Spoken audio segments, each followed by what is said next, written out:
Іван Якімович прызнаецца, космас прыцягнуў яго як мастака яшчэ 5 дзесяцігоддзяў таму. Пачалося ўсё з невялічкага эскізнага малюнка, а ўжо зараз колькасць скульптур, бюстаў, барэльефаў, у якіх знайшоў увасабленне зорны сусвет, нават складана падлічыць. Бязмежныя пазаземныя прасторы і іх героі, а свой космас Іван Якімович стварае на зямлі. Что такое полет человека в космос? Это будущее. И человек вечно стремится познать неизведанное. И по всей вероятности все мы пытаемся познать, и особенно сегодня молодежь, она стремится познать. И поэтому тема настолько она меня захватила, что я надеюсь, до конца моей жизни, насколько я смогу, я буду постоянно заниматься этой темой. Скульптор лічыць, што яму пашанцавала сяброўства са знакамітымі заваявальнікамі космасу, наведванне зорнага гарадка. На гэтым люстэрку аўтографы касманаўтаў, якія пабывалі ў майстэрні аўтара. Унікальны прадмет ужо хацелі выкупіць калекцыянеры. Асаблівыя прыяцельскія адносіны склаліся ў скульптара з Пятром Клімуком. Менавіта Іван Міско – аўтар бюста першага беларускага касманаўта ў Брэсце.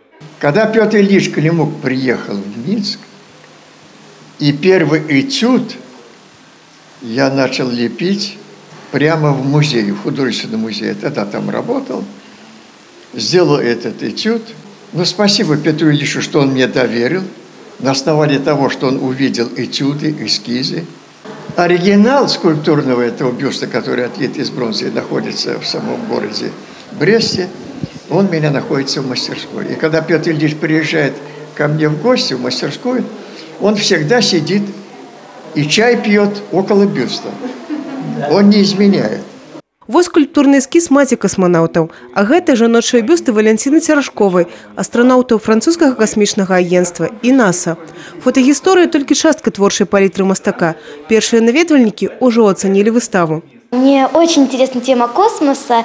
Мне кажется, что она очень загадочная. И мне всегда было интересно смотреть портреты о космосе, фотографии, скульптуры. В космосе много всяких разных планет, звезд, которые можно еще изучать и изучать. Мне очень понравилось, как путешествуют космонавты, какое время они проводят в космосе.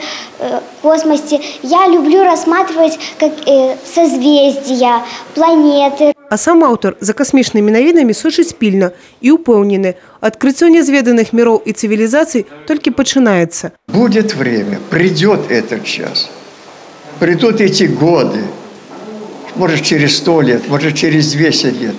Но ведь будет встреча с инопланетянами. И ведь кому-то повезет. І зараз скульптор не плануе адпачываць. У верасні на міжнародным касмічным кангрэсе прэзентуе выставу і новы манумент, які атрымае сталічную прапіску.